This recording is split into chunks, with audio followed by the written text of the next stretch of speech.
नमस्कार, ग्लोबल न्यूजमा स्वागत छ। सुरुमा हेडलाइन्स। 3 दिने भ्रमण सकी चीनका विदेश मन्त्री वाङ यी फर्किए। BRI कार्यान्वयनमा नेपालका नेताहरूको जोड। चिनिया उच्च स्तरीय भ्रमणमा पनि तातो पानी नाका खुल्न चासो देखाइएन। समस्या समाधानमा दुवै पक्ष मौन। कांग्रेसले चुनावमा गठबन्धनबारे भोलि टुङ्गो लगाउने। घोषणापत्र टुङ्ग्याउन एमालेमा चैत सुरमा भर्चुअल बैठक। युक्रेन युद्धको विषयमा अमेरिका र रुस आरोप प्रत्यारोपमा उत्रिए। दुवै राष्ट्रका प्रमुखबीच वाकयुद्ध। र इंग्ल्यान्ड महिला विश्वकप क्रिकेटको सेमिफाइनलमा प्रवेश। बंगलादेश 100 रनले पराजित।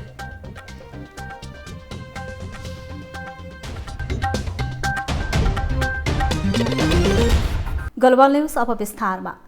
चिनिया विदेश मन्त्री वाङ यी नेपालको 3 दिने भ्रमण सकी स्वदेश फर्किनु भएको छ। स्वदेश फर्किनु अघि यीले एमाले अध्यक्ष केपी शर्मा ओली र माओवादी केन्द्रका अध्यक्ष पुष्पकमल दाहालसँग भेटवार्ता गर्नुभयो। भेटवार्ताका क्रममा विदेशी मन्त्री यीलाई एमाले र माओवादीका नेताहरूले BRI सम्झौता कार्यान्वयनमा पहल गर्न आग्रह समेत गरेका छन्। शुक्रबार नेपालको उच्चस्तरीय भ्रमणमा आएका चिनिया विदेश मन्त्री वाङ यीले नेपालका दुई कम्युनिस्ट पार्टीका प्रमुखसँग भेटवार्ता गरे। एमाले अध्यक्ष केपी शर्मा ओली र गठबन्धनका नेता तथा नेकपा माओवादी केन्द्रका अध्यक्ष पुष्पकमल दाहाल प्रचण्डलाई उनले छुट्टा छुट्टै समयमा भेटवार्ता गरे। तर अर्का कम्युनिस्ट नेता माधव कुमार नेपाललाई भने वास्ता गरेनन्। चिनिया विदेश मन्त्री वाङ यी र ओली बीचको भेटमा BRI अन्तर्गत सबै परियोजना छिटोभन्दा छिटो अगाडि बढाउन चिनिया विदेश मन्त्रीलाई एमाले आग्रह गरेको छ। त्यस्तै नाका खुलाउने तथा कोरोनाका कारण नेपालमै रहेका विद्यार्थीलाई तत्काल उद्धार गर्ने विषयमा समेत एमाले छलफल गरेको बताइएको छ। द्विपक्षीय विषयका थुप्रै विषयहरूमाथि कुराकानी भए। त्यसभित्र महत्त्वपूर्ण कुरा के हो भन्दा अहिले पछिल्लो कालमा खास गरी BRI सित जोडिएर जुन आयोजनाहरू अगाडि हामीले बढाउन सुरु गरेका छौँ, सहमति गरेका छौँ, तिनीहरूलाई निरन्तरता दिनुपर्छ र तिनीहरूलाई छिटोभन्दा छिटो कम्प्लिट गर्ने र जसकाबाट नेपालले फाइदा लिन सक्ने स्थिति छ। त्यसभित्र पर्ने रोडका प्रोजेक्टहरू, सडकका आयोजनाहरू, रेलका आयोजनाहरू, सिँचाइका आयोजनाहरू, त्यसै गरी जलविद्युत उत्पादनका आयोजनाहरू, नाकाहरू निर्माण गर्ने आयोजनाहरू, स्वास्थ्यको क्षेत्रमा उहाँहरूले गर्ने सहयोगका आयोजनाहरू, शिक्षाको क्षेत्रमा यी सबै पक्षमा छिटो अगाडि बढाइदिँदा नेपालको जुन एउटा आकाङ्क्षा छ, समृद्ध नेपाल, सुखी नेपाली बनाउने, त्यो आकाङ्क्षा पूर्तिमा तपाईँहरूको सहयोग उल्लेख्य रहँदै आएको छ। त्यसमा अझ थप योगदान पुग्नेछ भन्ने कुरा उहाँले राख्नुभयो। यता माओवादी अध्यक्ष प्रचण्डसँगको भेटवार्तामा प्रचण्डले कोरोना कालमा चिनिया सरकारले गरेको सहयोगको प्रशंसा गर्दै पूर्वाधार विकास र व्यापार घाटालाई सन्तुलित पार्न सहयोग गर्न आह्वान गरेका छन्। नेपाल र चीनका कम्युनिस्ट पार्टीहरूका बीचको सम्बन्धका बारेमा समेत माओवादी अध्यक्ष प्रचण्डले विदेश मन्त्रीसँगको भेटमा कुरा उठाएका छन्। हाम्रो पार्टीको तर्फबाट विशेषतः दुई देश बीचको ऐतिहासिक सम्बन्धहरूको बारेमा, दुई पार्टी बीचका सम्बन्धहरूको बारेमा चर्चा भयो। कोभिडको महामारीमा चीन सरकारको तर्फबाट गरिएको सहयोग, नेपालको पूर्वाधार निर्माण लगायतका विकास प्रयासहरूमा चीनको तर्फबाट गरिएका सहयोगको निम्ति धन्यवाद ज्ञापन गर्ने कुरा भयो। MCC नेपालको संसदबाट अनुमोदन भएपछि नोट गरेको प्रतिक्रिया दिएको चीनले नेपालका कम्युनिस्ट पार्टीहरूका बीचमा एकता हुनुपर्ने मनसाय राखेको समेत बताउने गरिन्छ। एमाले र माओवादीका शीर्ष नेताहरूसँगको भेटवार्ताका क्रममा समेत यो विषय उठेको हुन सक्ने आकलन गरिएको छ। ग्लोबल टेलिभिजनका लागि क्यामेरामा गणेश मगरका साथमा विनोद विक्रम भण्डारी, काठमाडौँ। चिनिया विदेश मन्त्री वाङ यी 3 दिने नेपाल भ्रमण पूरा गरी आज स्वदेश फर्किएका छन्। MCC सम्झौता संसदबाट पारित भएपछि नेपाल आएका विदेश मन्त्रीको भ्रमणले चीनले नेपाललाई उच्च प्राथमिकता दिएको पुष्टि हुन्छ। तर नेपालले भने चीनमा राजदूतसम्म पठाउन सकेको छैन। सरकार गठन भएपछि बेलायत, अमेरिका र भारतमा राजदूत नियुक्त गरेको भए पनि उत्तरी छिमेकी चीनमा राजदूत पठाउन सरकारले चासो दिएको छैन। MCC संसदबाट अनुमोदन भएपछि नोटमा लिएको प्रतिक्रिया दिएको चिनिया विदेश मन्त्री वाङ यी 3 दिने नेपाल भ्रमण सकाएर स्वदेश फर्किएका छन्। भ्रमणका क्रममा नेपाल र चीनका बीचमा विभिन्न समझदारी पत्रमा हस्ताक्षर भएको छ। चिनिया विदेश मन्त्रीको नेपाल भ्रमणलाई चीनले नेपाललाई दिएको महत्त्वसँग समेत जोडेर हेरिएको छ। किनकि विदेश मन्त्री वाङको नेपाल भ्रमण कोरोना महामारीपछि विदेश भ्रमणमा पहिलोपटक निस्किएका वाङले दक्षिण एसियाका अन्य मुलुकसँगै नेपालको समेत भ्रमण गरेका हुन्।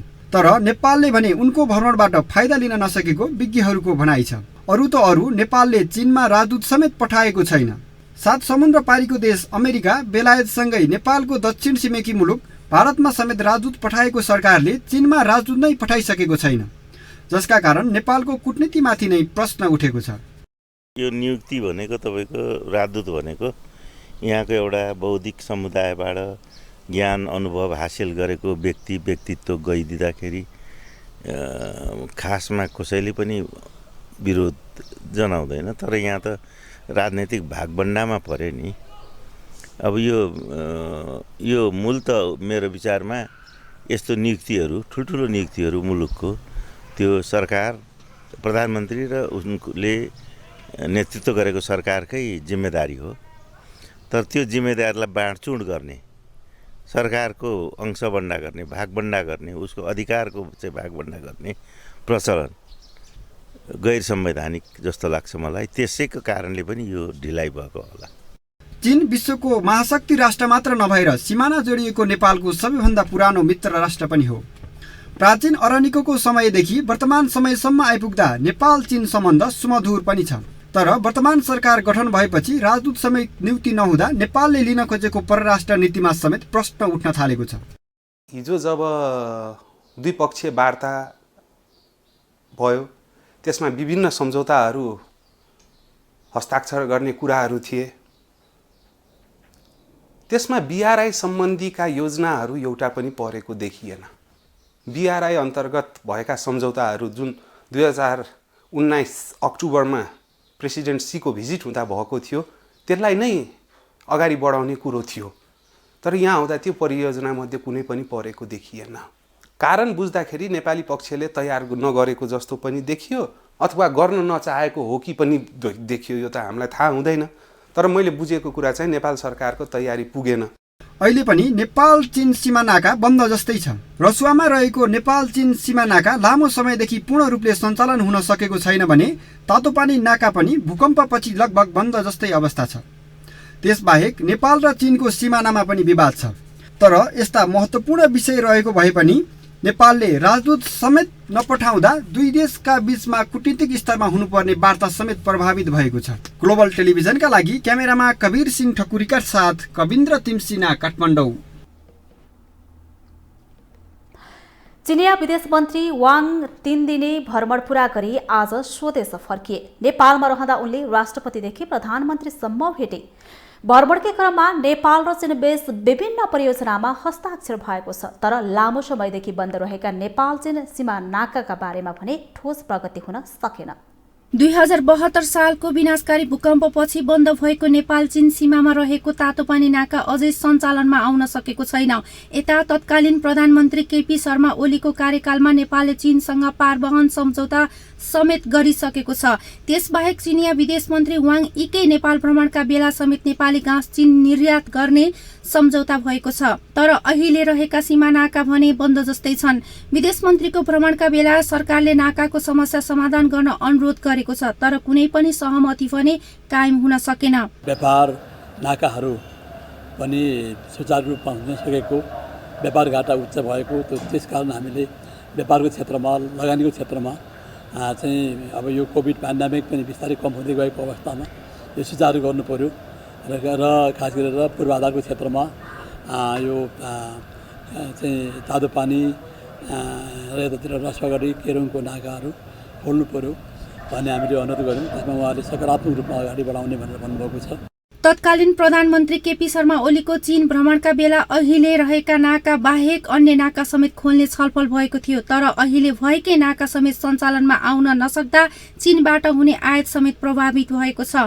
कतिपयले चीनले नेपालमा अघोषित नाकाबन्दी गरिरहेको समेत भन्ने गरेका छन्। पूर्व राजदूत समेत रहेका कूटनीतिज्ञ हिरण्यलाल श्रेष्ठले भने विदेश मन्त्रीको नेपाल भ्रमणपछि नाका खुल्न सक्ने दावी गरेका छन्। सीमा खोल्नुपर्छ र अहिले चीन विरोधी गतिविधि गर्ला भनेर पनि त्यो नखोल्या हो भने अब गतिविधि गर्दिन भन्ने कुरा आश्वासन प्राप्त भएपछि अब त्यो निर्बाध रूपले नाका खोल्नुपर्छ। नेपाल र चीनका बीचमा रहेका नाका बन्द हुँदा नेपाली व्यवसायीले अर्बौं क्षति भएको भनिरहेका छन्। व्यवसायीहरूले सीमा नाका सञ्चालनका लागि पहल गर्न सरकारलाई आग्रह समेत गरेका थिए, तर न नेपालले सीमा खोल्न चासो दिएको छ न चीनले चासो दिएको छ। चीनिया विदेश मन्त्रीको नेपाल भ्रमणका बेला समेत नाका खोल्ने बारेमा कुनै सहमति कायम हुन नसकेपछि अब कहिले नाका खुल्छ भन्ने अन्यल बढेको छ। ग्लोबल टेलिभिजनका लागि क्यामेरामा राजेन्द्र काफ्लेका साथमा एलिसा ढुङ्गाना, काठमाडौँ। अब पालो ग्लोबल भोइसको।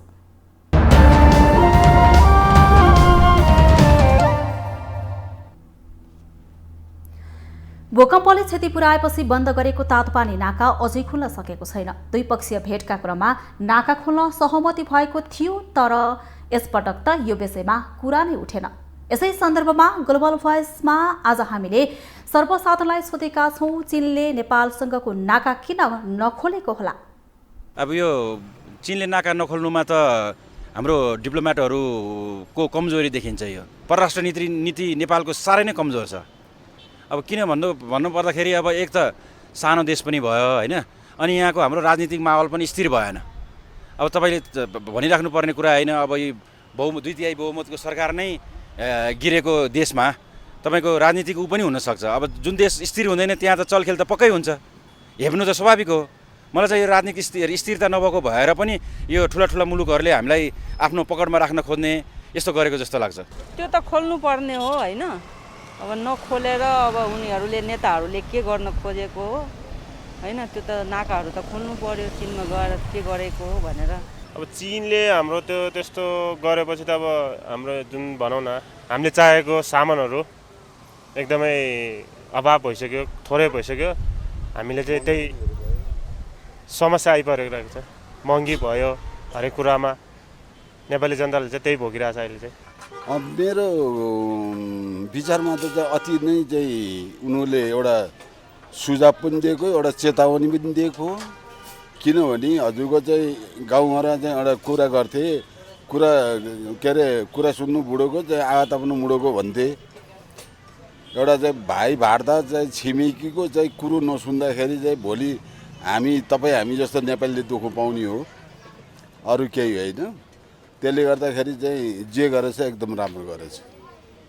मैले इन्डियाले त गर्दैन होला सायद जाँदै लाग्छ मलाई, किन चाहिँ ऊ त अमेरिकाको चाहिँ ऊ नै हो, पेटेन्ट साथी हो। त्यही एमसिसीको विषयमा नि चाहिँ सबै चिज भइरहेको कुरो हो यो। त्यसले गर्दाखेरि चाहिँ मलाई जाँदाखेरि लाग्छ चाहिँ एकदम सही गरेको छ चाइनाले। त्यो त एकतर्फीको दादागिरी भइगयो नि होइन र। अब हामीलाई चाइनिज उपभोग्य सामानहरू सस्तोमा पाइन्थ्यो, अब अहिले सबै आकाशीय र चाइनाले बोर्डर बन्द गरिदिनाले हाम्रो सामानहरू सबै भाउहरू आकाशीय र सबै सर्वसाधारण जनताहरूलाई मारमा परेछ। आगामी स्थानीय तह निर्वाचनमा 1,77,00,000 भन्दा बढी मतदाता हुने भएका छन्। निर्वाचन आयोगले आज प्रकाशन गरेको अन्तिम नामावली अनुसार स्थानीय चुनावमा 1,77,33,723 मतदाता हुनेछन्। यसमध्ये 89,92,010 पुरुष, 87,41,530 महिला र 183 अन्य रहेको आयोगले जनाएको छ। आयोगका अनुसार सबभन्दा बढी मतदाता मोरङमा 7,15,223 जना छन् भने सबभन्दा कम मनाङमा 6,496 मतदाता रहेका छन्। 5 वर्षको अवधिमा 36 लाख मतदाता बढेका हुन्। अब पालो एकैछिन ब्रेकको। ब्रेकपछि स्वागत छ बाँकी न्युज। नेपाली कांग्रेसले स्थानीय तहको चुनावमा आवश्यकताको आधारमा गठबन्धन गर्ने बताएको छ। पार्टी कार्यालय सानेपामा बसेको केन्द्रीय समितिको बैठकपछि प्रवक्ता डाक्टर प्रकाश शरण महतले पार्टीलाई बढीभन्दा बढी सिट जिताउने विषयलाई ध्यानमा राखेर गठबन्धन हुने बताउनुभयो। उहाँले बैठकमा सबै वक्ताले बोलेपछि मात्रै यसबारे आधिकारिक निर्णय गर्ने जानकारी दिनुभयो। प्रवक्ता महतले अहिलेसम्म अधिकांश वक्ताले कतिपय ठाउँमा गठबन्धनसँग समझदारी गरेर नै जानुपर्ने धारणा राखेको बताउनुभयो। सबै साथीहरूले बोलिसकेपछि अनि त्यो कुन खाले मोडालिटीमा कस्तो खाले ढाँचामा त्यो जान्छ भन्ने कुराको पनि निर्क्योल केन्द्रीय समितिले लगाउँछ। त्यसकै आधारमा हामी आउने निर्वाचनमा प्रस्तुत हुन्छौँ। प्रवक्ता महतले भोलिको बैठकमा गठबन्धनसँग मिलेर जाने वा नजाने भन्ने विषयको ठुङ्ग लाग्ने पनि बताउनुभयो। प्रमुख प्रतिपक्ष दल नेकपा एमाले सरकारले निर्वाचन प्रभावित पार्ने निर्णय गरिरहेको आरोप लगाएको छ। मतदाता प्रभावित गर्ने उद्देश्यले कानून र नियमावली समेत परिवर्तन गरेको आरोप समेत लगाएको छ। प्रतिपक्षी दल नेकपा एमाले सरकारले निर्वाचन प्रभावित पार्ने निर्णय गरिरहेको आरोप लगाएको छ। एमाले निर्वाचन आयोगलाई पनि मतपत्रको चिन्हको रङ हरियो बनाउने र मनोनयन दर्ताका लागि 2 दिन दिने निर्णय सच्याउन माग गरेको छ। एमाले सरकारमाथि कर्मचारी र प्रहरी प्रशासनमा अन्धाधुन्ध सरुवा बढुवा गरेको तथा मतदाता प्रभावित पार्ने उद्देश्यले कानून र नियमावली समेत परिवर्तन गरेको आरोप समेत लगाएको छ, जसले गर्दा निर्वाचन स्वस्थ ढङ्गले गर्न नसकिने र सरकारको मनाशय निर्वाचन स्वस्थ होस् भन्ने नरहेको एमालेको ठहर छ। राजनीतिक दलहरूसँग कुनै परामर्श नगरी र बिना कुनै औचित्य निर्वाचन आयोगले मतपत्रको रङ परिवर्तन गर्न राजनीतिक दलहरू बिना कुनै औचित्य निर्वाचन आयोग मतपत्रको रङ परिवर्तन गर्ने र मनोनयनका लागि 2 दिनको समय दिने निर्णय गरेको छ। यो निर्णय सत्तारूढ दल विशेषलाई अनुकूल हुने गरी निर्वाचन आयोगको यो निर्णय अनुचित छ। यसलाई तत्काल सच्याउन हाम्रो पार्टी माग गर्दछ। स्थायी कमिटी बैठकले यसअघि बसेको केन्द्रीय कमिटीको 3वटा निर्णय अनुमोदन गरेको पनि एमाले जनाएको छ। एमाले स्थानीय तहको चुनावको प्रतिबद्धता पत्र तयारीका लागि चैत्र 16 गते हाइब्रिड भर्चुअल बैठक बस्ने निर्णय गरेको उपमहासचिव गुरुङले बताए। त्यसका लागि केन्द्रमा रहेका नेताहरू भौतिक रूपमा सहभागी हुने र जिल्ला पालिका र प्रदेशका प्रतिनिधिहरू भर्चुअल माध्यमबाट सहभागी हुने बताइएको छ। एमाले त्यस दिन प्रतिबद्धता पत्रको पहिलो मस्यौदा तयार पारेर वैशाख 9 गते अन्तिम प्रतिबद्धता पत्र सबै पालिकाबाट एकसाथ सार्वजनिक गर्ने तयारी गरेको छ। त्यस्तै केन्द्रीय घोषणा पत्रको मस्यौदामा स्थायी कमिटी सदस्यहरूले चैत 20 गतेसम्म लिखित सुझाव दिनुपर्ने निर्णय समेत बैठकले गरेको गुरुङले बताएका छन्। 2078 साल चैत्र 16 गते हामी हाइब्रिड भर्चुअल मिटिङ आयोजना गर्छौँ। त्यो हाइब्रिड भर्चुअल मिटिङ किन भनेपछि केन्द्रमा भौतिक रूपमा चाहिँ सहभागी हुन्छन् नेताहरू र जिल्लामा पालिकामा र प्रदेशमा यसको भर्चुअल मिटिङका माध्यमबाट उहाँहरू सहभागी बन्न सक्नुहुन्छ। केन्द्रीय घोषणापत्रको मस्यौदा हामीले बनाइसकेका छौँ, मस्यौदा समिति हामीले बनाइसकेका छौँ। यो मस्यौदा समितिले तयार गरेका मस्यौदा पत्रमा स्थायी कमिटीको सदस्यहरूले चैत्र 20 गतेसम्म आफ्नो लिखित सुझावहरू उपलब्ध गराउने गरेर केन्द्रीय घोषणापत्रको चाहिँ अन्तिम रूप दिने भएको छ। त्यस्तै एमाले महाकाली नदीमा भारतले एकतर्फी बाँध निर्माण गरिरहँदा सरकार मौन बसेको भन्दै आपत्ति समेत जनाएको छ। क्यामेरामा सन्दीप डाँगीका साथमा विकास आचार्य, काठमाडौँ। एकीकृत समाजवादीका अध्यक्ष माधव कुमार नेपालले एमाले अध्यक्ष ओलीलाई कम्युनिस्ट आवरणमा जन्मिएको तानाशाहको संज्ञा दिनुभएको छ। काठमाडौँमा आज आयोजित कार्यक्रममा हिटलर प्रजातन्त्रको आवरणमा तानाशाह बनेको उदाहरण दिँदै ओली पनि त्यही प्रवृत्ति भएको तर्क गर्नुभएको हो। उहाँले ओली पौराणिक पात्र रावणको पुनरावृत्ति भएको टिप्पणी पनि गर्नुभयो। रावण, कंस र शिशुपालले गरेका गल्ती ओलीले गरिरहेको उहाँको भनाइ छ। चर्चा गर्दाखेरि यी घटनाक्रमको चर्चा गर्दाखेरि ठ्याक्क रावणमा के प्रवृत्तिहरू देखिए, बरु तपाईँहरूमध्ये कोही छन् भने त्यो पनि खोजेर बरु पौराणिक साहित्यको अध्ययन गर्ने मान्छेले गरे हुन्छ। कंसमा के प्रवृत्तिहरू देखियो, शिशुपालले 100 के अपराधहरू गर्यो र हिटलरले के गरेपछि, किन हिटलर भनिरहेका छ तर हाम्रो दिमागमा फेरि आउँदैन हिटलरले कतिवटा कुकृत्यहरू गर्यो। ठ्याक्क त्यसलाई तुलनात्मक अध्ययन गरेर क्यापेबललाई देखाउनुहोस्। अध्यक्ष नेपालले पछिल्लो समय देशभर नै आफ्नो पार्टीमा कार्यकर्ताको आकर्षण बढिरहेको पनि दावी गर्नुभयो। राष्ट्रिय सभाका अध्यक्ष गणेश प्रसाद तिमिल सिन्हाले स्थानीय तहमा दोहोरिन चाहने जनप्रतिनिधिलाई औचित्य पुष्टि गर्न आग्रह गर्नुभएको छ। गाउँपालिका राष्ट्रिय महासंघ नेपालले आज गरेको कार्यक्रममा अध्यक्ष तिमिल सिन्हाले जनप्रतिनिधिले दोहोरिने इच्छा देखाए मात्रै नहुने बताउनु भएको छ। पदमा दोहोरिने भन्दा पनि आगामी दिनमा के राम्रो गर्ने भन्ने विषयमा महत्त्वपूर्ण रहेको उहाँले बताउनुभयो। दोहोरिन चाहना प्रतिनिधिले किन र केका लागि दोहोरिन चाहेको हो स्पष्ट हुनुपर्ने उहाँको भनाइ छ। एउटा हो, तर किन जाने? जाने त जाने, सबै जाने। म राष्ट्रिय सभाको अध्यक्ष बने किन बन्ने? अझै लोभ होला, यो एकपटक भने म दोहोरिन चाहन्छु। दोहोरिएर बनेको अझ तेरिएर यसरी 4-5 पटक देशको प्रधानमन्त्री अझै धेरै कति पटक भइरहने। अहिले हेऱ्यो भने लामो समय अथवा धेरै पटक प्रधानमन्त्री हुनुभएका फेरि पनि अब अहिले हेर्दा पनि आउने चुनावमा अर्को नयाँ प्रधानमन्त्रीको लागि अपेक्षा गर्छ कि भन्दा दोहोरिने अपेक्षाका पात्रहरू धेरै हुन सक्नुहुन्छ। किन? कति पटक किन हुने? यो देशलाई बनाउनको लागि अब त्यो चिज चाहिएको छ। अध्यक्ष तिमिल सिन्हाले सरकारले आम नागरिकको जनजीवनमा परिवर्तन ल्याउन सक्नुपर्ने बताउनुभयो। उहाँले जनताले पनि निर्वाचनको बेला बैठक मानिसलाई नचुनी विवेक पुर्याएर जनप्रतिनिधि छान्नुपर्नेमा जोड दिनुभयो। पूर्व पश्चिम राजमार्ग अन्तर्गत 16 स्थित कुलचोडमा बस दुर्घटना हुँदा 4 जनाको मृत्यु भएको छ। दुर्घटनामा 30 भन्दा बढी घाइते भएका छन्। तीमध्ये 2 को अवस्था गम्भीर रहेको जनाइएको छ। पर्साको बिरगञ्जबाट जनकपुर जाँदै गरेको ना4 ख 8555 नम्बरको बस आज बिहान सभा 11 बजे पुलबाट तल खसेको हो। मृतकहरूको शव पोस्टमार्टमका लागि सदरमुकाम मंगलगवा पठाइएको प्रहरीले जनाएको छ। घाइतेहरूको लालबन्दी मोडेल अस्पताल र गढीमाई अस्पतालमा उपचार भइरहेको प्रहरीले जनाएको छ। बसको अगाडिको चक्का पड्किएर अनियन्त्रित भएको र पुलबाट खसेको बताइएको छ, तर अनुसन्धान भइरहेको प्रहरीले जनाएको छ। अब पालो बिजनेस न्यूजको।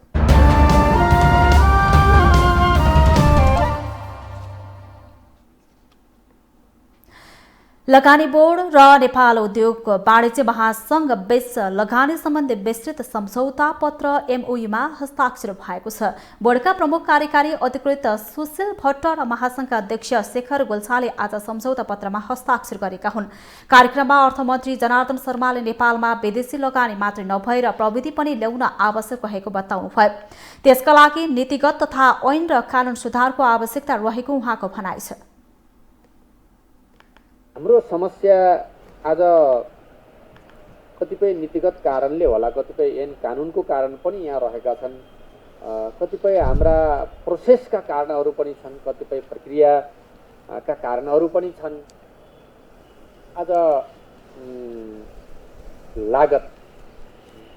लागतको जो अवस्था छ त्यसलाई कम लागतमा गर्नका लागि धेरै कुराहरूलाई सहज बनाउनु छ। कार्यक्रममा लगानी बोर्डका कार्यकारी अधिकृत सुशील भट्टले महालेखा परीक्षकले प्रतिबद्धता अनुसार लगानी नआएको भन्दै बेरोज लेख्न थालेकोमा दुःख लागेको बताउनुभयो। उहाँले नेपालले गुणस्तरीय विदेशी लगानी खोजेको बताउनुभयो। हामीले खोजेको कुन क्षेत्रमा हामीलाई लगानी चाहिएको छ, कस्तो परियोजनामा चाहिएको छ, कस्तो प्रविधि हामीले बित्याउने, कस्तो ज्ञानसिप हामीले गार्नर गर्ने, अब्जर्भ गर्ने, प्रिजर्भ गर्ने भन्ने लगायतका चिजहरूमा अब हामीले सोच्नुपर्ने चाहिँ महत्त्वपूर्ण विषय। उद्योग वाणिज्य महासंघका अध्यक्ष शेखर गोल्छाले अहिलेको मुख्य समस्या मुलुकमा रकम अभाव भएको बताउनुभयो। उहाँले 7 महिनामै व्यापार घाटा 10 अर्ब नाघेको तर वैदेशिक सहायता बढ्न नसकेको बताउनुभयो। मुलुकमा जुन एउटा ठूलो समस्याको रूपमा जुन शोधानान्तर स्थिति र तरलताको अभाव यो जुन समस्या रहेको छ, यो समस्यालाई कुनै न कुनै तरिकाले एड्रेस गर्नुको लागि यो एउटा पहल भएको छ। त्यस्तै महासंघकी पूर्व अध्यक्ष तथा लगानी बोर्डका सदस्य भवानी राणाले अर्थतन्त्रमा देखिएका चुनौती सामना गर्न आन्तरिक अर्थतन्त्र परिचालन तथा विदेशी ठूला लगानीको आवश्यकता रहेको पनि बताउनुभयो।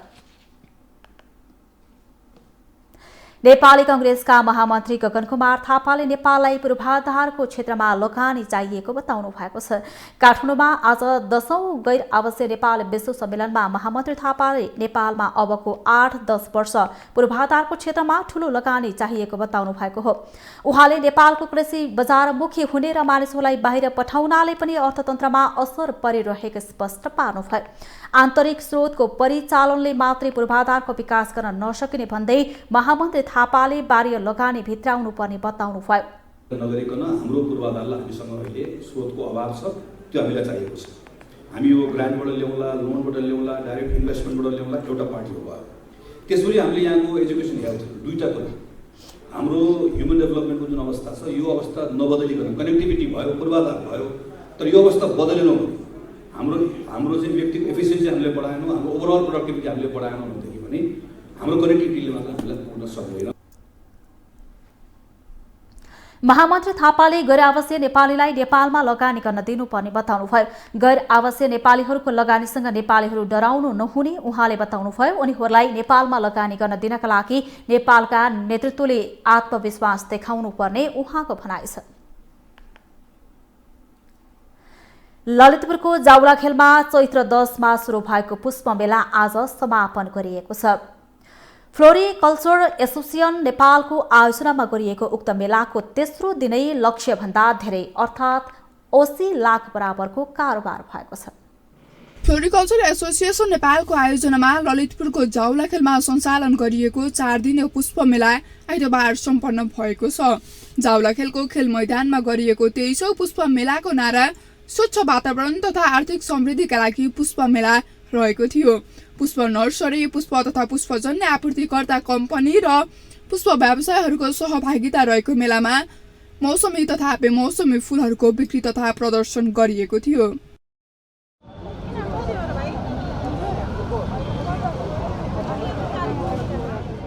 कोरोना महामारीका कारण अघिल्लो वर्ष हुन नसकेको मेला यो वर्ष मात्रै 2 पटक आयोजना गरिएको छ। यसअघि गत कार्तिकमा गोदावरी मेला आयोजना गरिएको थियो। मेलामा लक्ष्य अनुसारको कारोबार भएपछि व्यवसायी भने उत्साहित देखिएका छन्। हाम्रो त सोचे जस्तो त भएको छैन, ठिकै कति चाहिँ हामी यहीँ बनाउँछौँ भन्नाले सेट्स चाहिँ युरोपबाट ल्याउने हो, अनि आफै बनाउने, कति चाहिँ बाहिर इन्डिया, थाइल्यान्ड यस्तै।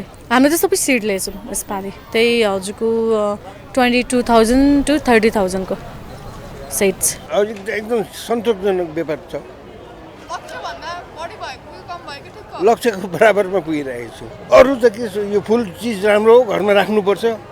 घरमा फुल, जसको घरमा फुल हुन्छ त्यहाँ लक्ष्मीले वास गर्छ भन्ने धर्मशास्त्रमा पनि लेखेको छ। जो फुलको महिमा छ। फ्लोरिकल्चर एसोसिएसन नेपालको आयोजनामा हरेक वर्ष भ्रिकुटी मण्डपमा सञ्चालन हुँदै आएको राष्ट्रिय पुष्प मेला यो वर्ष भने ललितपुरको जाउलाखेलमा सञ्चालन गरिएको हो। मेलामा प्रति गोटा 25 रुपैयाँदेखि 7,000 सम्म मूल्यका 450 भन्दा धेरै प्रजातिका फूलहरू रहेका थिए। एसोसिएसनको अनुसार लक्ष्य भन्दा धेरै अर्थात् मेलाको तेस्रो दिनमै 80 लाख भन्दा धेरैको फूल बिक्री भएको छ। हाम्रो लक्ष्य चाहिँ भिजिटरहरू चाहिँ करिब 45,000 जतिले अवलोकन गर्नुहुन्छ र 75 लाख जतिको चाहिँ कारोबार गर्छौँ भन्ने हाम्रो लक्ष्य रहेको थियो। तर हिजोसम्मको 3 दिनको हाम्रो चाहिँ कारोबारको डाटा हेर्दाखेरि 80 लाख भन्दा बढीको कारोबार भइसकेको स्थिति छ। नेपालमा फूलको उत्पादन बढ्न थालेको भए पनि विदेशबाट आयात हुने क्रम भने रोकिएको छैन। कुनै समय 19 करोड भन्दा बढीको फूल निर्यात गरेको नेपालले गत वर्ष भने 38 करोडको फूल आयात गरेको थियो। यो वर्षको भ्यालेन्टाइनमा करिब 2 करोडको गुलाब मात्रै आयात भएको थियो। पुष्प व्यवसायको सम्वर्धनका लागि फ्लोरिकल्चर एसोसिएसन नेपालले आयोजना गर्दै आएको यो 23औं पुष्प मेला हो। मेलाको तेस्रो दिनसम्म आइपुग्दा लक्ष्य भन्दा धेरै अर्थात् 80 लाख बराबरको कारोबार भएको एसोसिएसनले जनाएको छ। त्यस्तै 90% भन्दा धेरै फूल नेपाली उत्पादन रहेको छ। के अब पुष्प व्यवसायले देशलाई आत्मनिर्भर बनाउला? ग्लोबल टेलिभिजनका लागि क्यामेरामा बेज श्रेष्ठका साथमा सुस्मिता बानिया, ललितपुर। अब पालो इन्टरनेसनल न्युजको।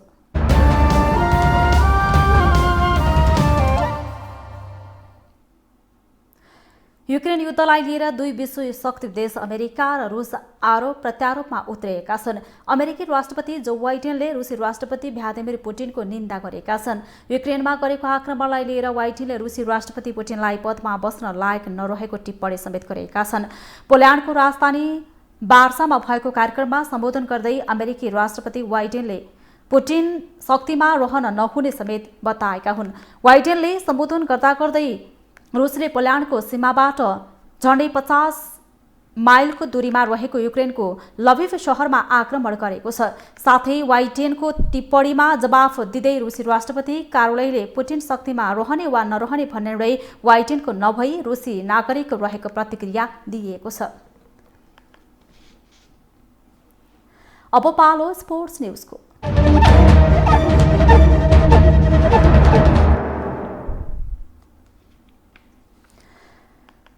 महिला विश्वकप इङ्ल्यान्ड महिला विश्वकपको सेमिफाइनलमा प्रवेश गरेको छ। वेलिङ्गटनमा भएको खेलमा बङ्गलादेशलाई 100 रनले पराजित गर्दै इङ्ल्यान्ड सेमिफाइनलमा प्रवेश गरेको हो। टस जितेर महिला ब्याटिङ गरेको इङ्ल्यान्डले निर्धारित 50 ओभरमा 234 रन बनाएको थियो। 235 रनको लक्ष्य पछ्याएको बङ्गलादेश 134 रनमा नै समेटिन पुग्यो। बङ्गलादेशका दुई खेलाडीले खाता खोल्न नै नसक्दा बाँकी खेलाडीले दोहोरो अङ्क जोड्न सकेनन्। डिफेन्डिङ च्याम्पियन इङ्ल्यान्डले लगातार 3 हारसहित प्रतियोगिताको सुरुवात गरे पनि लगातार 4 खेल जितेको छ। भारत र दक्षिण अफ्रिका बीच आइतबारको खेलको नतिजाको आधारमा इङ्ल्यान्ड समूहको तेस्रो वा चौथो स्थानमा रहनेछ। यदि इङ्ल्यान्ड तेस्रो स्थानमा रह्यो भने अन्तिम 4 मा उसले दक्षिण अफ्रिकासँग खेल्नेछ। नेपाल क्रिकेट संघले 9 जना महाप्रबन्धक आवेदकहरूको अन्तर्वार्ता लिएको छ। महाप्रबन्धक पदका लागि कुल 34 जनाको आवेदन परेको 9 जना महाप्रबन्धकको अन्तर्वार्ता लिएको हो। पहिलो चरणमा 14 जना महाप्रबन्धक आवेदकलाई सर्टलिस्ट गरिएको थियो। यसअघि पहिलो चरणको वार्ता सकेर आज दोस्रो चरणमा 9 जनाको अन्तर्वार्ता लिएको हो।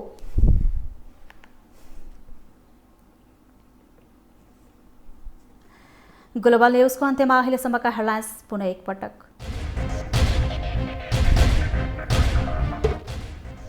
तीन दिने भ्रमण सकी चीनका विदेश मन्त्री वाङ यी फर्किए। BRI कार्यान्वयनमा नेपालका नेताहरूको जोड। चिनिया उच्च स्तरीय भ्रमणमा पनि तातो पानी नाका खुल्न चासो देखाइएन। समस्या समाधानमा दुवै पक्ष मौन। कांग्रेसले चुनावमा गठबन्धनबारे भोलि टुङ्गो लगाउने घोषणापत्र टुङ्ग्याउन एमालेमा चैत 16मा भर्चुअल बैठक। युक्रेन युद्धको विषयमा अमेरिका र रुस आरोप प्रत्यारोपमा उत्रिए। दुवै राष्ट्रका प्रमुखबीच वाकयुद्ध। र इङ्ल्यान्ड महिला विश्वकप क्रिकेटको सेमिफाइनलमा प्रवेश। बङ्गलादेश 100 रनले पराजित।